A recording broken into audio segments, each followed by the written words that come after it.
Hey, Steph, how's it going? I thought I'd go with the back cap to change it up. The NFL cap. Like a let go baseball player or something. I don't know. Man. My career didn't go to plan, but here we are. Yeah, I'm making Central Milan. Yeah, how's it going? Yeah, not bad. It's a solemn video to make today. It's kind of like, it's one of them ones where, you kind of knew the day was going to come at some point, but I think this whole situation with Theo leaves a bad taste in our mouths a little bit from the whole, the last year and a half, probably, maybe the last year more importantly. But yeah, it's a shame. I think all of this is really just a shame, isn't it? Yeah, it kind of gives away what we're talking about today. Yeah, talking about Theo, but yeah. It shouldn't. Basically, what I think is it shouldn't have ended this way. That's the thing, isn't it? It shouldn't have ended the way it has. Bad breakup, innit? Yeah. Bad breakup. Yeah. Yeah. So I mean, just gave away the topic really on that one, but let's talk about Theo Hernandez in every greatest left back we've had, arguably. I don't know what would I say is best since Maldini. I think that's a big claim. He's definitely up there. Would you say second best left back we've ever had? I can't, just because of the amount that he's won. I think he's the second most iconic. I would say that. I can't stretch to say he's the second best. I can't, even though he's the highest scoring defender in our history. But that's just me playing history. I think they've been better. Have they been better? Do you know what? That is a tough question. I mean, look, if you know any more from the past of our club, shout. But I can't think of a better left back other than obviously Maldini. And I'm going back through the time, like Serginho, great, fantastic. Yeah, no, he's better than Serginho. All right, and then Kakaba Kaladze, better than him. Yeah, he's better than Kaladze. Yeah, I don't want to reel for the Banter era players because that's just I might just cough blood. Antonini better than him, and then if you go back into the 90s, obviously it was Maldini. If you go back to the 80s, it was Maldini. So obviously if you can go before that and shout a left back, go for it. But I just think he's obviously. Yeah, I know what you're saying. Because we had obviously the greatest ever defender to ever walk the planet play at left back predominantly, and then obviously moving to centre back. It is hard, and he stretched such a long period of time, Maldini, that you're probably right. It's just it just doesn't seem, because of what he won. But look, we're talking about Theo here. Whether you think he is or isn't the second best left back we've ever had, maybe I'm being overly harsh. He was fucking brilliant. On his day, unbelievable. And I say on his day because he actually had his on his day quite a few times. It's a real shame, Steph. I mean, I've got so many memories. We'll go into it in a moment, but it's a sour taste, isn't it? I mean, the only thing I can feel happy about is that he won't play for another big team in Europe. Yeah, that's unlikely unless something really happens at Al Hilal. But if he stays there for a couple of years, it's unlikely he'll come back into the European fold. So that's a positive, I guess. I think he'll be back in Europe in about a year. Do you reckon? Yeah, I think we did a vid obviously recently just on fullbacks. I think there's such a deprivement of good left backs in world football, and I mean, it's not going to be great to go. But then I think the Club World Cup's been evidence that you could still obviously get a move back into Europe. It's not like the death of your career if you go to Saudi and then everyone forgets about you. I think he can definitely get them a move back to a club of his choosing, like an Atletico or I think he's like a João Cancelo. I think he'll be at Saudi and that'll be it. That's my opinion. Maybe. But depends how much he's kind of motivated by money, I guess, isn't it? But yeah. I mean, let's probably just make a start just on. Let's kind of talk a bit about the good times, and then we'll pivot into kind of last year and where it went wrong. Yeah. I mean, I remember when we signed him. I think it was obviously before we got good again, before we sorted our shit out. Summer of 2019, and Maldini goes to Ibiza to meet him, and famous picture. Yeah, the famous picture. Which kind of obviously resembles his success and his fallout at the club. It is circulated around Paolo Maldini. It's in his Instagram post.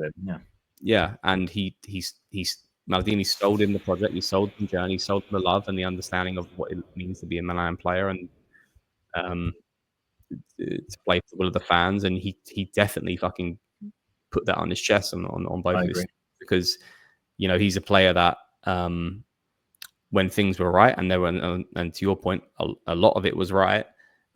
He was doing what we would do as fans ourselves if we were on the pitch, giving 110%, getting an intentional red card in a derby when Denzel Dumfries has broken out of on the right flank, and it's what was it, 3-2 in that game, and it's a 92nd minute with a couple minutes left, and he just kind of walked off going, I did what I had to do to kind of get us the win. Like, he did exactly what was required. He understood the assignment of being a Milan player. And I think, and it does come around Maldini's era. And I think, and there's a big piece in here, and I don't want to jump the gun and go straight to last season and perhaps season and a half. There's a big piece on his professionalism and dropping his levels of quality and work rate. And that obviously goes around Maldini getting the sack 2 summers ago. We all agree as a fan base that Maldini should not have been fired. Yes. So this story goes a different way if he's still at the club, in my opinion. We still have Theo Hernandez. He's renewed his contract. He's still playing at a high caliber. Without a doubt. That's the shame about this situation.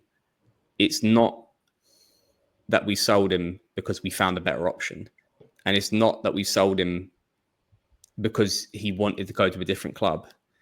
It's because of the way that this whole situation of management has unfolded. Maldini got the sack. He clearly doesn't get on with new management.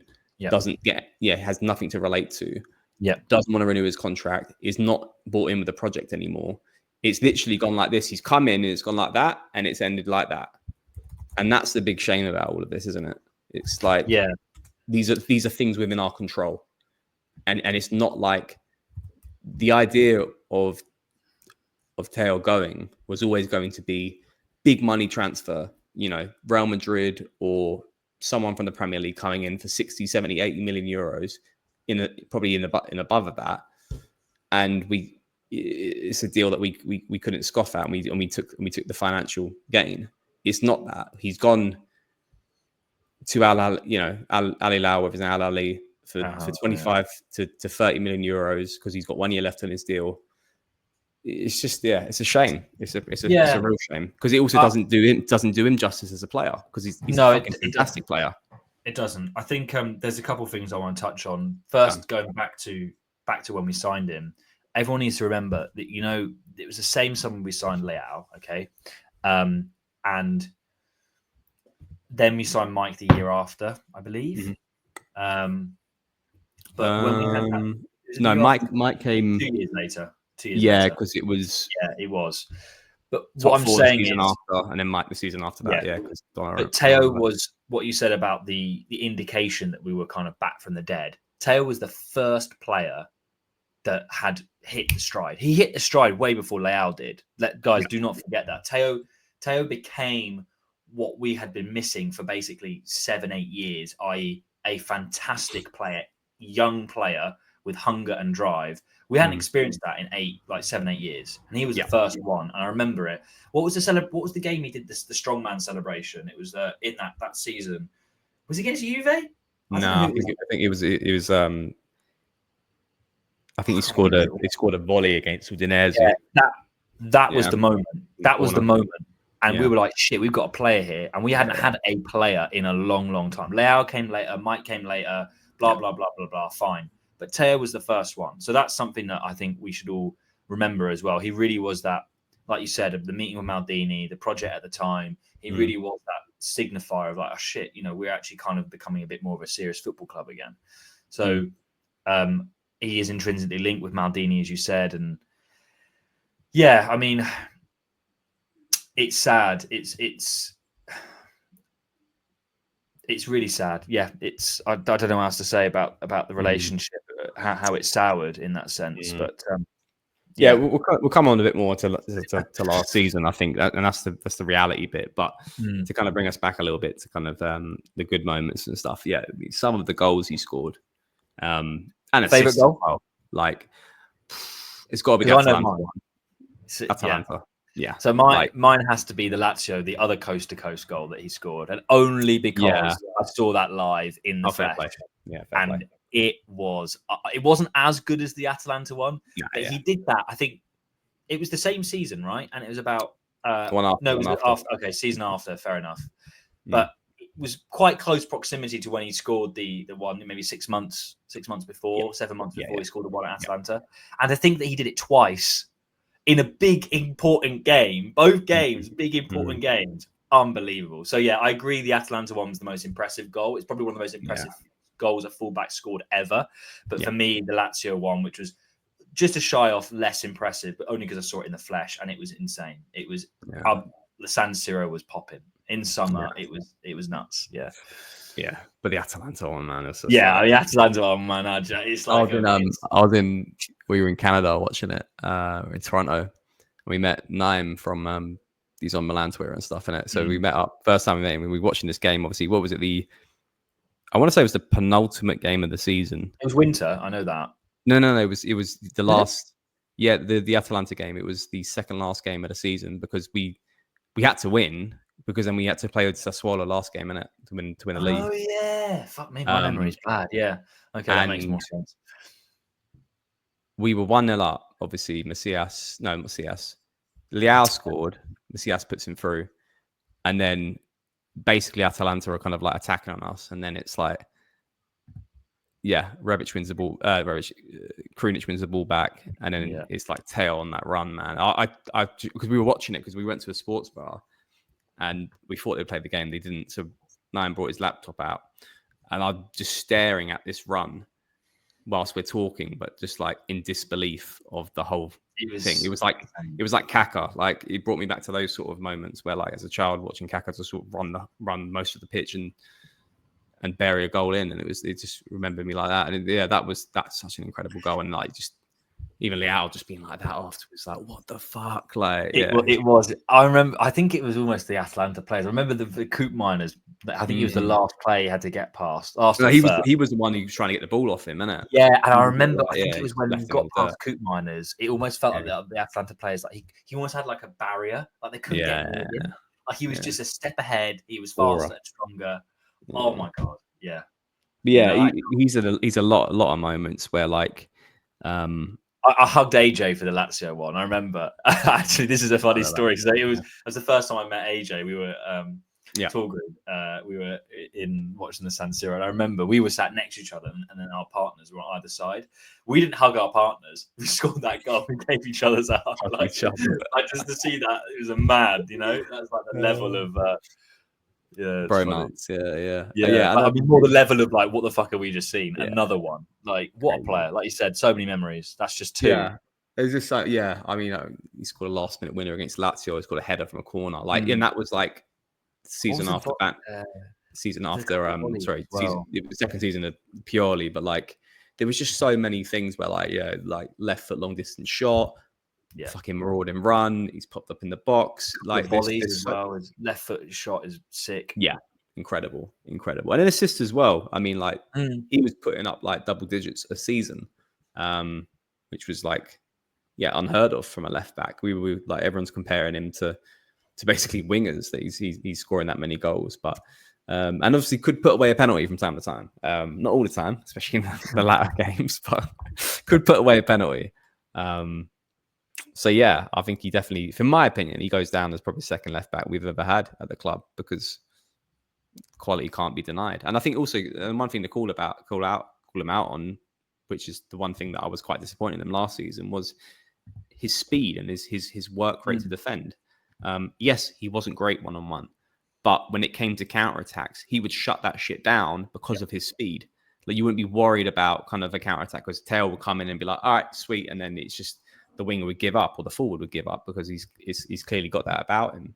But sadly, that didn't keep consistent in the last year and a half, maybe more so the last year of his Milan career, which is probably a good point to go on to now, where obviously we know we kind of can piece together the why because of the Maldini piece, because of the lack of the disconnect with management, but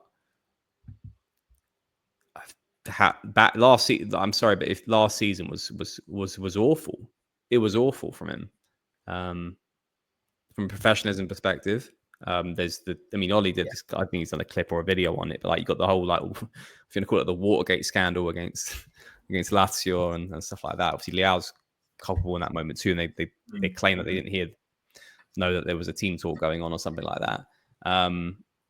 You got the red card against Feyenoord, the double yellow, and Rodo incident that we were talking about last week. Yeah, I mean the whole game in itself, that was a fucking shit show. That whole Fiorentina game. Missed a penalty, conceded the penalty. This is on his birthday, by the way. Conceded, missed the penalty, and got a red card for dissent at the end of the game. And yeah, the whole thing about like not even bothering to track Dodo and just like multiple games. I think he had a string of them where he just he wasn't running back. I think he's still running back right now to track back Dennis Mann against that Parma game. And that's the thing. Like, the conversation was never like this about Theo. Whereas, when he wants to, it's like, no, that was something that we like reserved to players like Leao and stuff like that, who always has this inconsistent aura around him. Theo was always consistent, and he at the very least would give you work rate. I just remembered another thing about work rate. The bloke played centre back for a stretch of games when we had an injury crisis. Talking about like effort. Yeah. I mean, that seems like a far cry to what we had last season. Yeah. He filled in a centre back, did a really good job. I think 2 or 3 matches. Yeah. Where's that player gone? Where did that player go? I should say, And this is where, like, whether you like it or not, and no one is disagreeing with the way his situation was controlled from a upper management perspective, and then also new coaches, Conceição and Fonseca doesn't help it, because then you pull away from the sense of, that's why last season was a lot worse than the previous season, because at least Pioli was still there. There was a sense of kind of normality, and then that goes, and it's kind of like a massive disconnect to what was then to what is. No one's denying that could have been handled in a much better way, but then I still expect a level of professionalism from a player. Yeah, agreed. Yeah, who can ignore all that shit and still do really well for the club and the fans. And for me, work rate's a massive thing. And if you're not going to give the work rate on the pitch at the very minimum to what you do, then I'm sorry, but like selling in this summer was the right decision, because it's different to Mike. Yeah, Mike made some mistakes last year, and I fully believe if he kind of rebuys into the project, he'll renew. Keeping Tail this season was like, it was always going one way. I think he didn't have a certain scenario that he wanted to stay and wasn't willing to budge on that. So it was going to be him sitting on the fucking bench for the whole season, and where we let him go on a free and we don't get any sort of form of money from him. And I will say, I want to point this out as well. I just want to say that I don't want people to say that he doesn't like the club or he doesn't care. I think, like Leao, I think Theo and both of those guys are actually two of the biggest Milanistas we've had in a long time. I genuinely believe that. Do you not think for the 4 or 5 years that they've been at the club, they haven't had offers from other clubs? They 100% have. Whether they entertain them or not, it doesn't matter. They stayed. They've committed their long-term future to us. The guy could have dug his... we've seen it before. He could have dug his heels out. He knows that he's got powerful agents. His brother's a great footballer. He probably would have got a good move to another team, maybe or maybe not. But I'm sure he would have had chances, even if he rotted on the bench. But, we're able to get a fee out of him. And that's something that I think that's not to be commended. I don't think that's the right word, because he shouldn't have been unprofessional to start off with.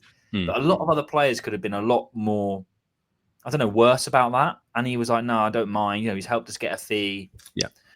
That's something to bear in mind. I do think that.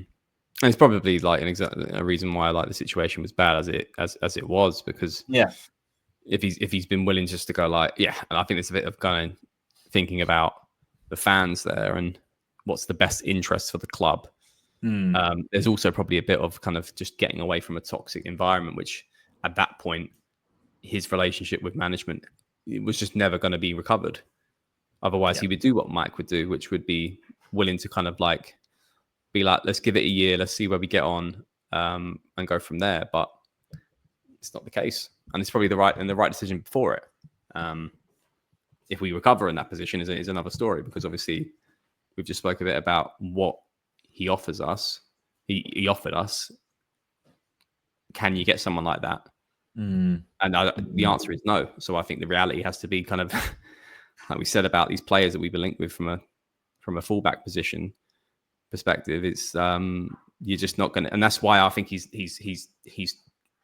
right, but not right behind Maldini, but he's second place in my mind of best left backs of all time for Milan, because you just don't replace someone like that. I honestly think like seeing him and what he provided us at the club over these years we've been spoiled by it. We have.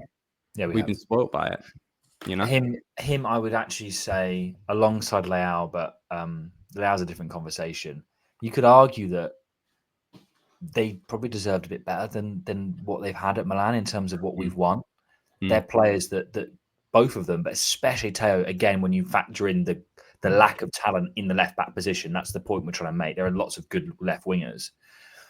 He probably could have started for most teams in Europe and probably had finished this point of his career with another Champions League under his belt, one that he properly helped earn, other than his one at Real Madrid, he was like a reserve.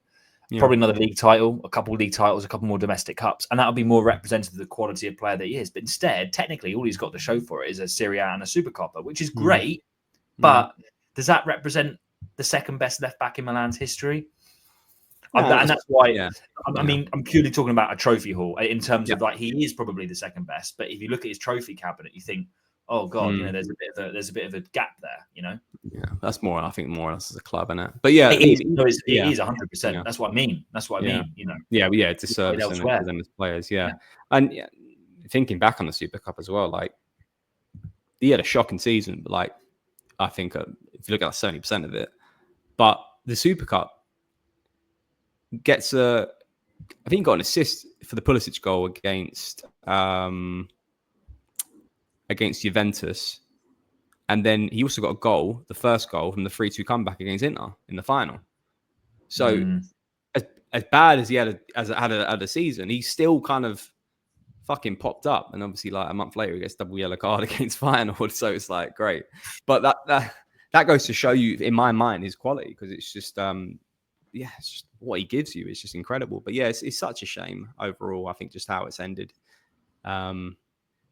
Always thought it was going to be a big sale, a big summer sale, or if we left, if he left, could have gone a different way. Maldini was still here then.